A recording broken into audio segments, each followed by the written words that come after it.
to mute us real quick, and we're going to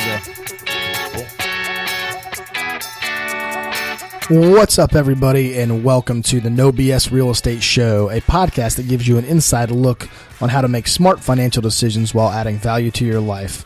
I'm Matty Miller with ERA Real Estate, alongside my co-host and real estate investor extraordinaire, Ryan Robbins. Whether you're a long-time investor or a first-time buyer, join us as we dig through the everyday bullshit of real estate. I'm going to unmute us right now, though. Yeah, I cut all that in and out. And you're there. You went before the cart before the horse, man. Yeah, you Say, heard it. Ryan Robbins. I'm going to start doing the intro. That's it. I'm taking over. You stole the thunder. I said we were going to unmute you, then you started talking randomly, and it was off kilter. So we apologize to all our many faithful listeners out there that Ryan jumped the gun a little bit today. I'm thinking of the video on YouTube and not so much the fact that this goes out audio version only. So correct. I'm the audio guy. You're the visual guy. We have two different things in here that we both like. So I deal with the podcast side. He deals with the video side. yeah, if you guys want to see the edited version where I'm not going to be talking in the beginning, then you go check out the YouTube channel. Yeah, there you go. So there's you got a YouTube channel, and that's you search No BS Podcast on YouTube. Pretty simple, huh? Yeah, No BS Real Estate Podcast. No BS Real Estate Podcast. Sorry, that's where you fall in. There you So go. anyway, ladies and gentlemen, welcome. We are going to talk about probably a hotter topic in the investment world today, and it's basically talking about should you invest in short-term or long-term real estate as far as rentals perspective, i.e. Airbnb, VRBO stuff. There's a lot of people that, hey, well, I want to go buy this beach property out in Jacksonville Beach or out in San Diego, California, or wherever, and I'm going to Airbnb it, and that's how I'm going to make all my money. Great. That's fine. That's a model that can work. But what is different about that model versus, buying a long-term rental? What are the challenges that you have to get over? What are the humps that you have to go through? What are the loopholes sometimes you have to jump when it comes to, different kind of strategies as far as what you're going to do. So obviously I'm very versed in the long-term rental property, obviously. And then I've actually had people approach me a lot. Do you do Airbnb? Do you do vacation rentals? And I said, no. It's a completely different model, which it is. And it can still work. It's just there's a different set of issues that come with vacation rentals versus long-term rentals. So Yeah, especially from the property management side. Oh yeah. From my side, it's completely different. So, we've got to, I guess, define, we're talking rental time frame. So as far as what a lease would be. So you could hold both properties for 10 years. It's the short-term rental isn't necessarily, I bought it and I'm selling it in a year. You're holding it for a long term still. Yeah, it's just you're leasing it out for a day, a week, a month, as opposed to a long-term rental, which would be, generally a year. Yeah. And most commonly when I'm talking about, short-term rentals, I'm talking about an Airbnb that will get rented for 3 days on the weekend, and then it may get rented for a whole week at some point of the year. And kind of what goes and comes with that is, depending on your area and where your rental is there's peak seasons and there's low seasons. So if you own a cabin in the mountains and in the summertime people want to go up there, and in the wintertime people might want to go up there too because it's nice, but you're going to have some peaks, peaks and valleys of when your busy seasons are. So definitely I'm referring to daily rentals where they're giving you probably a nightly rate or a weekly rate. Not necessarily something that's going to give you a monthly 12-month lease situation or anything like that. So long-term rental versus short-term rental is how long the tenant is actually staying there. And if we wouldn't even call them tenants in short-term rentals, we'd call them customers, because they're the ones that are paying them. So there's different verbiage too. So tenants versus customers is a big one too. So anyway, so what are the challenges? And I guess we'll start with the short-term first. The advantages of it. And I'll kind of go through, we got a little outline to follow here. We've kind of broken this down a little bit and the first one, and the reason why people say, I want to do a short-term rental. The very number one reason that they say that, I can make so much money. Sure, you can. It's a hell of a lot of work though. Okay. And there's a lot of challenges that go with it, and people don't understand that. So the amount of turnover, if I have, the difference between in this situation is people think higher return on investment. That's correct. You are right. There is also the workload involved on a Airbnb situation is every 2 or 3 days you have somebody that's moving, it's going out of there. If you have an issue that goes bad in that house and you don't fix it within 12 hours, maybe 5 hours, you're going to have a customer that's pissed. And if you get bad reviews, from what I understand, if you get bad reviews on a VRBO or something along those lines, or an Airbnb, you're screwed. End of story. It's the So you first better domino. make sure that, so you better make sure that that property is in tip top shape, in order, and you better make sure that you have contractors on call immediately. And when I say immediately, it's not, hey, I'll get to it tomorrow. It's, no, get your ass out there right now and get it done. Because I got a customer who's paying me $450 a night to stay in my 2-bedroom beach condo, and that shit ain't flying. Okay. So there's a different, if you have a 12-month lease on somebody, it's like, hey, it's the weekend. I'm not sure I can get somebody out there till Monday. I know it sucks, but we'll get it taken care of. You can get away with that. Okay. Yeah. Do we preferably try not to? No, of course. If we can get it done, we'll get it done. But it's not the end of the world, because they're not paying me $400. They're not paying me hotel rates. Okay. They're paying me, no, they're not paying me. They're paying the property owner, but they might be paying Ryan. Who knows?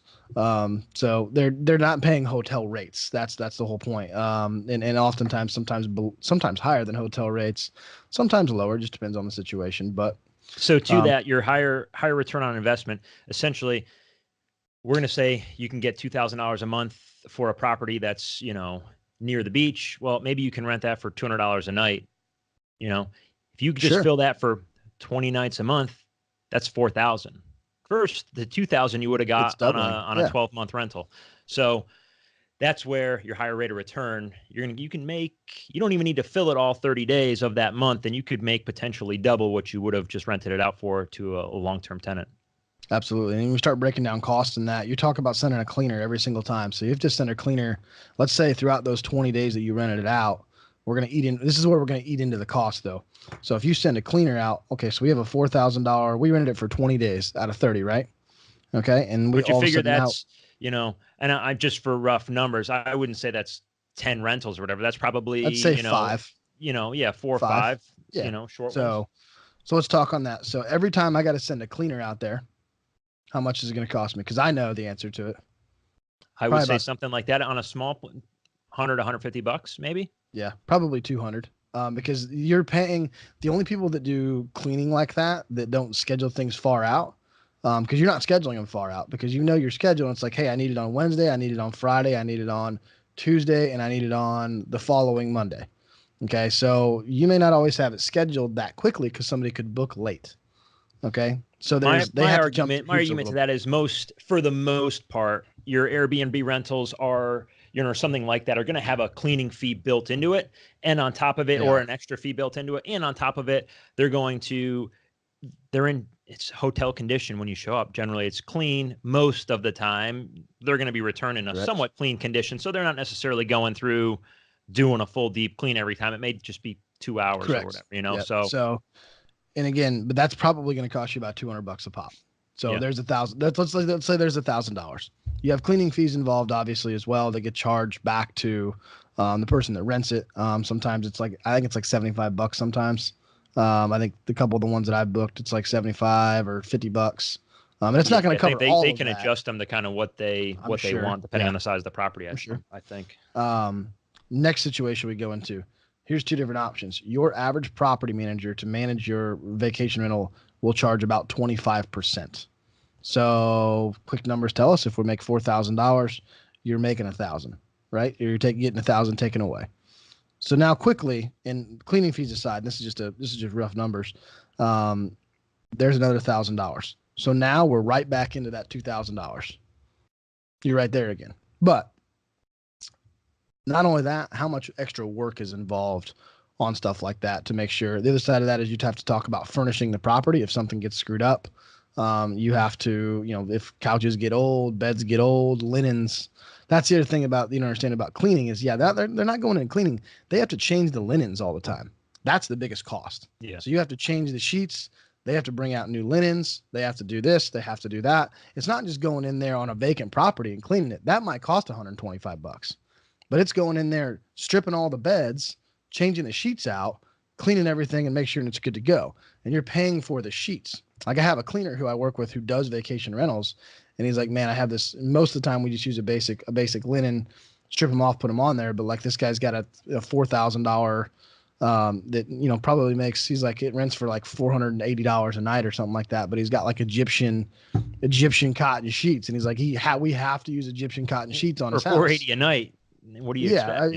It's $500 a night. I get it, and it's like we have to use those, but now I have to go buy them himself because he's the one that supplies them, and he wanted it. But I have 4 sets that I have to change in and out.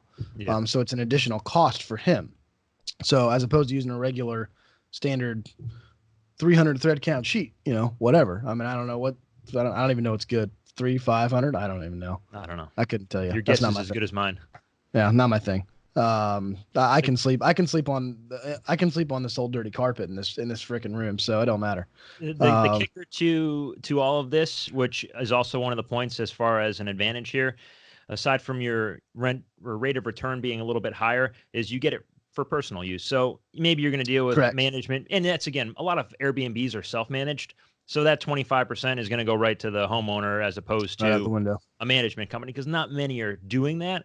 So you save on that. You're going to have personal cleaning, but you get personal use out of it. So if you've got a spot in the mountains, if you've got a spot by the beach, wherever that house may be, if it's not rented out, well, then you get to go there and use it whenever you feel. Personally, I would consider buying one myself because I would manage it myself. I know it's a lot of work, but I also know the contacts that I have to get everything done too.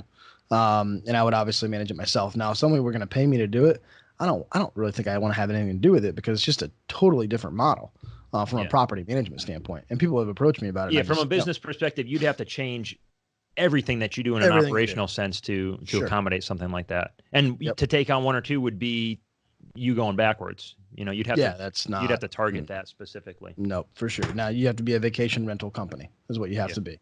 And they existed, by the way. Vacation rental companies have been around for years. They've just managed it differently without Airbnb and VRBO. Now those vacation rental companies, all they do is they just go put them up on VRBO, and they still have the same rentals and they still have the same clients. They just put them up on VRBO and Airbnb and run them through there, and it's easier for them to get clients or to get customers to come in.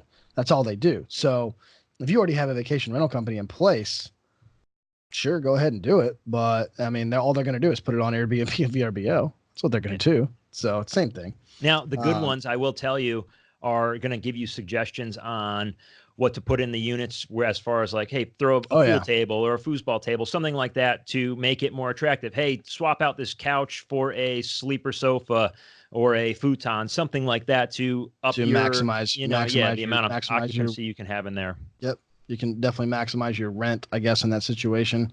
You can also, what they're going to know too is they're going to know the ins and outs of the market too. So, hey, in Florida, it's pretty simple, obviously. Hey, from February to the end of April, you're slammed because it's spring break. It's a lot of people coming down, and all of a sudden you get to June, you need to adjust your rate accordingly based on the demand of the property. So that's obviously much different. I know a lot of Florida people that when we take our vacations, it's in the middle of the summer. We'll get a beach house and we'll go down the coast, but we don't do it in the middle of March because we're like, screw that, I ain't paying that. But we stay in Florida for vacation, by the way, in case a lot of people those knows. They're like, hey, where do you guys go for vacation? We stayed in Florida. A couple hours down the road. Yeah, just go to the other side of the state. Yeah, just whatever. Yeah, like I change it up. Like we went over to the Gulf side. Whatever. Yeah. So actually, I like to go to the mountains and go to big cities, but I do go other places. But I do like to vacation in Florida as well. That's why I moved here, because I like it. So, then let's kick that back in. So we've obviously talked about the challenges. The biggest thing, obviously, the high turnover. Let's say all of a sudden you get some bad reviews, things like that. Your property's not renting, and now all of a sudden you thought you had it rented for 20 days. Now all of a sudden it's 15, and every given month it's so static. Every month, you don't know exactly. It's not guaranteed rent. It's not stable overall. I mean, it can be for sure. Because if you have a great property in a great location and it's always rented, fantastic. Is that the case for everybody? No, that's not the case. So there are people that struggle doing this as well. One major thing we got to hit on too, and I'm going to use Atlantic Beach, Florida, as an example of this, is there are places such as San Francisco is a big one. They are struggling to try to get Airbnbs out of their city for a reason. So obviously the hotel is paying a major amount of money to have their business where it's at, and they're losing out on business because of Airbnbs and VRBOs.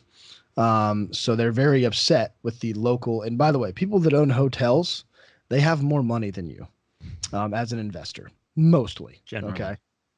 They also know people on the city council. They know mayors. They know this, that, and the other. They are very powerful people because they have a lot of money.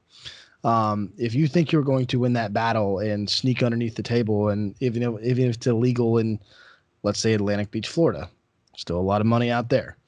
No, Atlantic Beach City Council said absolutely not. You cannot do a VRBO. You cannot do short-term rentals.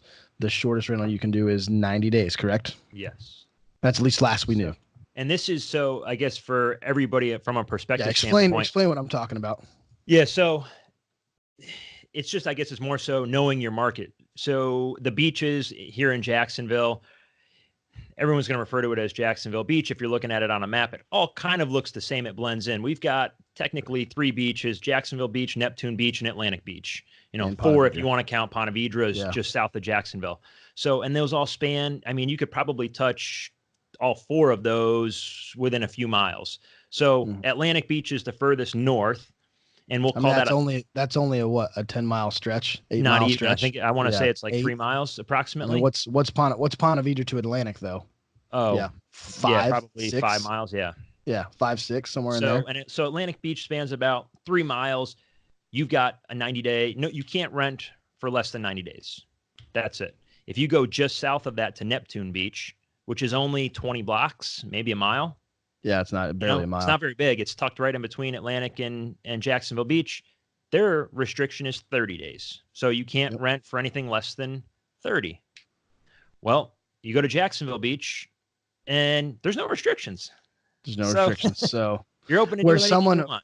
Yeah, where someone doesn't want to be, somebody else will take that business too. So there's always that aspect of it. So so with that said, if you're in the southern tip of Atlantic Beach to the northern tip of Jacksonville Beach, you're probably about a mile apart, and you've got 3 different restrictions as far as your Airbnb goes. And so the biggest difference in what I'll say, to consider when you're purchasing, if nothing else. Yeah, exactly. And what I'll say is I look at the infrastructure. That is about the 4 nicest hotels are in Atlantic and Neptune right there. And I guarantee you that when that came down, the owners of those complexes said, this ain't happening. Because Ocean One is probably the nicest hotel in Atlantic Beach. And it's in between Atlantic and Neptune. It's like right on the line. So I think it's Atlantic. And there, I guarantee you, whoever the owner of Ocean One, because it's not a major chain, had something to do with that. And as he should, because he's got to protect his asset from that aspect. So again, this all circles right back to research before you buy that investment property, because there's going to be nothing worse than saying, I'm getting a great deal on this Airbnb to find out that, shoot, I can't rent this thing for anything less than 3 months. And now you're stuck. 3 months into the city of Neptune Beach sends you a letter they're asking for their hotel tax, and they're asking for everything else that you get on top of what you've already spent.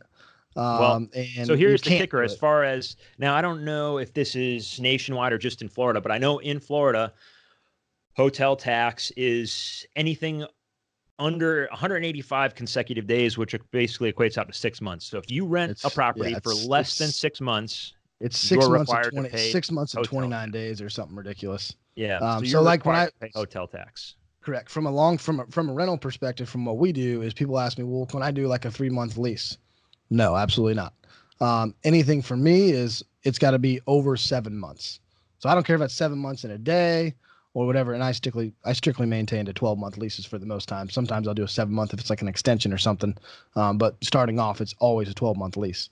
So that being said, again, you want to avoid hotel tax completely because hotel tax is pretty much what pays for most of our infrastructure here in Florida. So they want their money. because that's what fuels our state here from a tourism perspective. If you're running an Airbnb or any other short-term rental, 6% is what it is in Florida. Make sure you're collecting that or saving it off of whatever your rental income is, as you know, already. And I think a lot of, you're going to get pinched in the long run. Like we talked about earlier, and we allude back to it real quick, is that VRBO and Airbnb have that built into their algorithm on their thing. So this is what you need to charge. You know, they let you know if you're going to do it. This is what the hotel tax is here locally. This is what you need to pay. Blah blah blah. You can pass that cost on to the buyer or the customer, Correct, yeah. which is what most of them do. So you are covered for that, but it just increases the rate of your. As the homeowner, you're responsible for paying it. You're responsible for paying it. Just because you charge the customer doesn't mean that you necessarily paid that back to the state of Florida. Correct. So there's some interesting things there. So we talked about the disadvantages of the short-term stuff. Obviously, some things in there. We'll skip over to long-term here, and we're kind of going to have the same discussion a little bit because we obviously, talked about it. But so the biggest thing, and I actually alluded to it very quickly, is I referred to the short-term stuff as being static, and it's not always predictable. And the market changes quickly, and the market changes fast, and it goes up and down. And you're in 1 month where you rent it for 25 days, and 1 month where you rent it for 10. So the advantage of having a long-term rental, obviously, is the fact that you're strictly signing 12-month leases typically. So once you're locked in for that long period of time, that's what you're getting every month, assuming an eviction or something like that. Yeah, it's definitely a bit more predictable. For sure. It's definitely more stable. And that's one of the biggest advantages. From a long-term perspective, we're going to go back to restrictions here as well. Not a lot of restrictions on long-term rentals. You're never going to find a place that says, "Hey, you have a house, you can't do a 12-month lease in here. It's got to be 48." Well, 48's illegal in most states too. So, in Florida, actually, if you're over 12 months, you're legally supposed to have your lease agreement prepared by an attorney and signed off by an attorney. Does everybody do that? Absolutely not. I know for a fact that there are companies here in town that do leases for longer. Typically one that gets away with a lot of 2-year leases. I don't know their paperwork. I haven't looked at it. I don't care to, but I know they do it. I don't know what they do, but not going to ask questions. Don't care. I don't know who they are. Couldn't tell you. No idea. This is if anybody's watching the YouTube video, this is very snide remarks of a larger investment company here in town. Anyway, moving on. Also with long-term rentals, typically it's a smaller initial investment. Partly in basically what our outline's talking about is you're not furnishing the property too. You're not changing linens. You're not doing those things. So there's a little bit of cost savings from that aspect. I would hit that on an investment side too. So if I'm going to look at a property and you're the seller and you're like, "Hey, look, here's my house that is not rented and it gets, $1,500 a month," or here's one that you can do with Airbnb and it gets the same property, but now I'm showing you it makes $4,000 a month. Well, you're going to pay more for, the rent roll that I show of $4,000 versus the one at $1,500.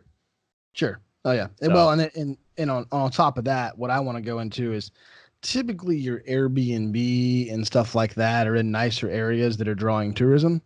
So the cost to acquire the property itself in general is much higher, to where you can have a decent investment property that's maybe, in a C-class neighborhood that probably gets pretty good return on your investment, and you're going to be okay. So the barrier to entry for somebody to own a vacation property 2 blocks from the ocean versus somebody to own an investment property on the west side of Jacksonville or, up by the airport where real estate land is not as expensive to get into, that's a much easier situation from an investment standpoint to get into. So that's kind of what I'm referring this, but you're not putting a vacation rental, and there's not a lot of vacation rentals in Mandarin, where I live. It's mostly residential. People live here, people work here. That's what it is. There's a lot of vacation rentals towards Jack's Beach, obviously. There's zero in Atlantic Beach because they can't. So there's different sides of that too. So yeah, just the barrier to entry is different too. Your minimal ongoing expenses. So you have, just kind of kicking it back to, and I know I alluded to it, you're not doing the cleaning, you're not doing the changing linens, you're not doing, if you have, like I said earlier when we were talking about it, if your AC goes out and your customer's out there on the beach and it's in the middle of the summertime, they ain't gonna be all happy if they don't have AC for 2 nights. Okay, if it's a long-term rental and the AC goes out, you got some time. You got 24 to 48 hours, but you don't have that when you're, somebody's paying you $450 a night. So I'm not going to go back too far into that, but definitely you have a little more time. The other kicker there too is on a short-term rental versus a long-term, your utility coverage. So again, your short-term rental, no one's coming in and paying you an electric bill, No. a water bill, anything like that. On a long-term rental, that's all passed off to the tenant. Yeah, that was another cost we actually didn't even talk about, by the way. Yeah. When you're talking about somebody renting your house out for vacation, you're paying for the water and electric and all that all those utilities for them, your Wi-Fi, everything, because they expect to have that stuff in there. So that's another, let's say it on the high side, $400 or $500 a month in there. There's another cost. It's another cost you have to build into it. Oh yeah. So everybody thinks, I can rent that thing for $5,000 a month. If I have it rented for 25 days, great. But here's $500 for cleaning. Here's $500 for utilities. Here's $1,000 for. Those are some of those things when you're, again, going through your investment calculator, make sure you're adding in some points you wouldn't necessarily be looking at from a single family or multifamily rental long-term. Yeah. And see, and if you want to hire a property manager to do it, like looking at numbers here, like you better, you hire a property manager to do a short-term rental, your numbers are getting really, really crunched. Like I'm not sure that it's different than hiring a property manager to do a long-term rental. It's very, property manager to do a long-term rental, you're paying that guy, you're paying me, somewhere and actually placing a tenant. You could pay me as little as $1,200 a year to manage everything for you. As long as I'm not, if it's the year 2 of a tenant and the tenant stayed, you're paying me $1,200 a year. No big deal. So I'll touch on that a little bit just because I did actually look at a vacation rental up in the mountains, believe it or not, in North Carolina a couple years ago. So I never ended up purchasing it. Wasn't Lake Lure, was it? It was not. It was over in Beach Mountain, Banner Elk area.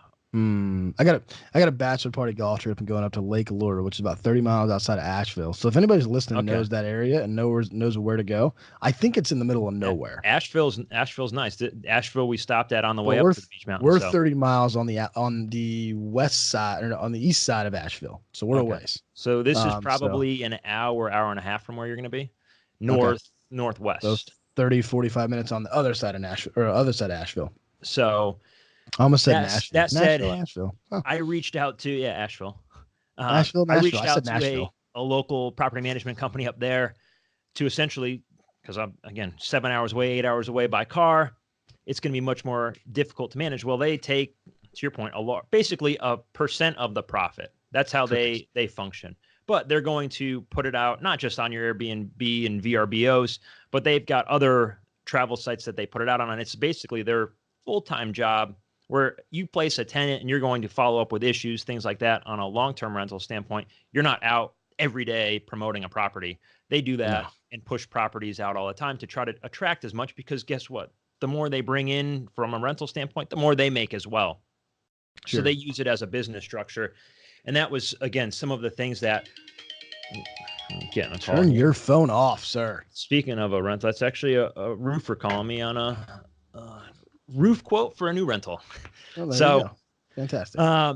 Anyway, they basically cover everything from not only placing it, but to your point, they're going to do the maintenance, they're going to do all that, and that's all factored into their costs. So you're breaking it down on a larger scale where...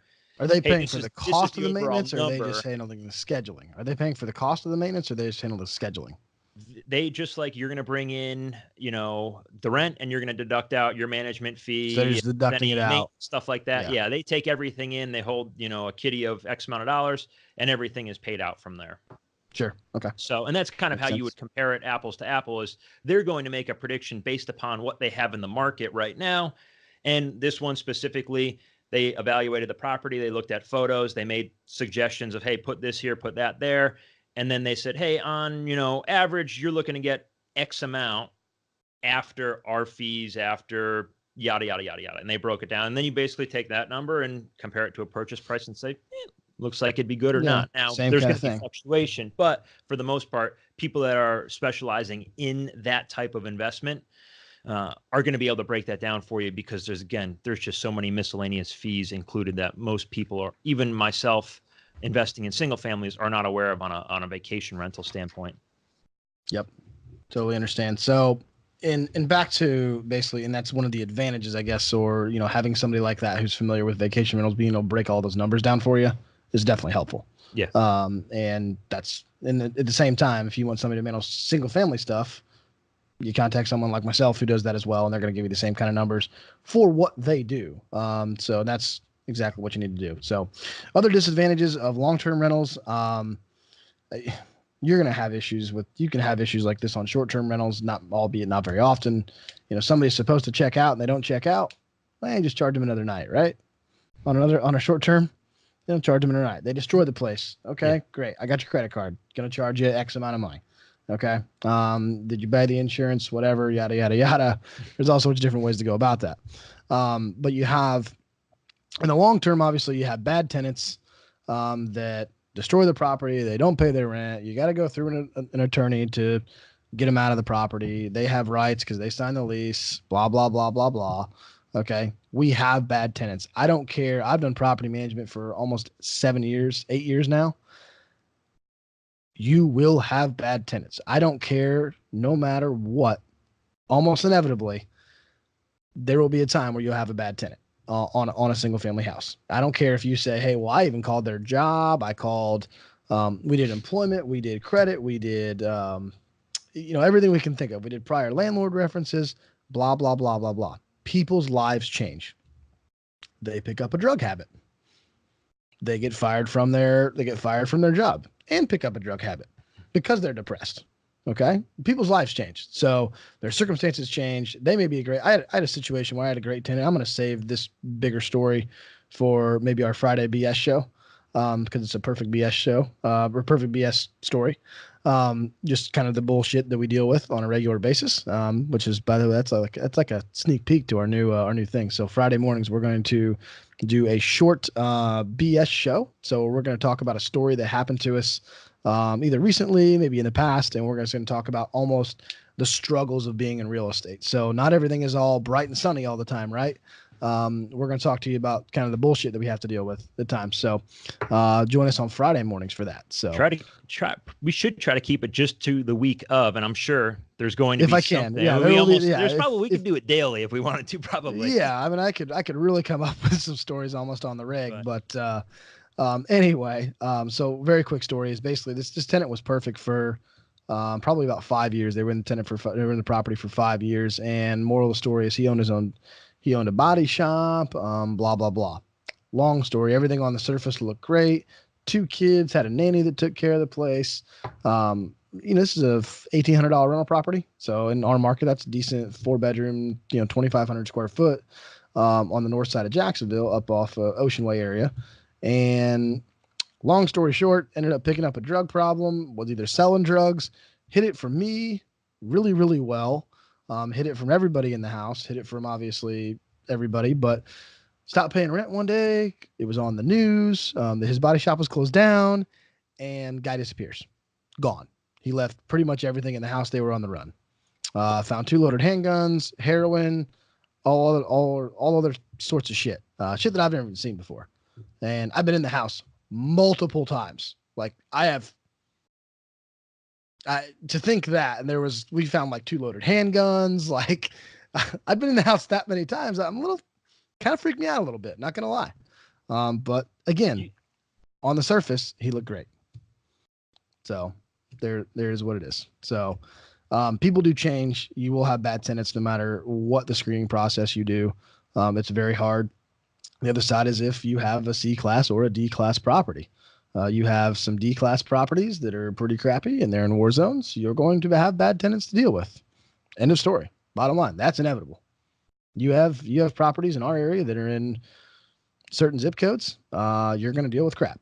You're going to deal with evictions. You're going to deal with the house getting the shit beat out of it. You're going to deal with all that. So understand where you buy, what you buy, and having a professional in that market from a vacation rental standpoint or a long-term rental standpoint is going to help you.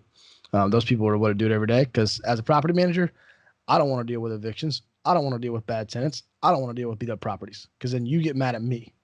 Nope. The tenants are the one that did it, not me. Okay. I may have placed them, but they were the best I had. They were the best available. Bottom line. So moving on. That was a rant, by the way. It's basically what that had turned up to be. Yeah. So I apologize. That rabbit hole. You're good. I did. The rabbit hole happens. Throw a rope at you and yeah. The rabbit hole happens. Bring you back. I'm aware. But that's probably a good wrap up, I would say. I mean, essentially it comes down to your research ahead of time. So each rental, whether it's short term or long term, is going to have its advantages and disadvantages. You know, it all comes down to doing your research on the front end, knowing what you're getting into, and making the decision that's right for you and your wallet at the time. Always. Where can they find you at, man? Where can they find us at? That's right. NoBSRealEstatePodcast.com. We're there as of last week. I think we had it on the last episode. Was the first kickoff there. We did. So all of our information is on the website. Find us there. Check us out on YouTube. We'll be adding content. I don't know if I'm going to try to put a section on there for, I guess, just information we can give out for the time being. If you shoot Matt or I an email, we'll send over the real estate investment calculator that we use. It's an Excel sheet, break down some numbers. So send either one of us an email. Again, you can connect with both of us there on NoBSRealEstatePodcast.com. And again, we'll get that over to you. You never got the outro to me, did you? Yeah, you got the outro. We did it last week. Nah, not the new one. It's there. It's in the Google Docs. It is there. Actually, I have it. Yes, it is. Got it. We're going to try it for the first time. Let's roll it. See you guys. Here we go. See ya.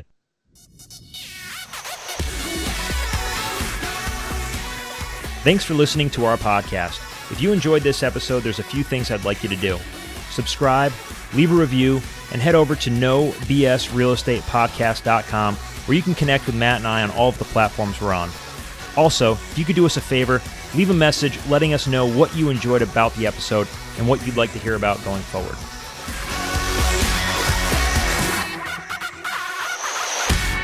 Publish this bitch.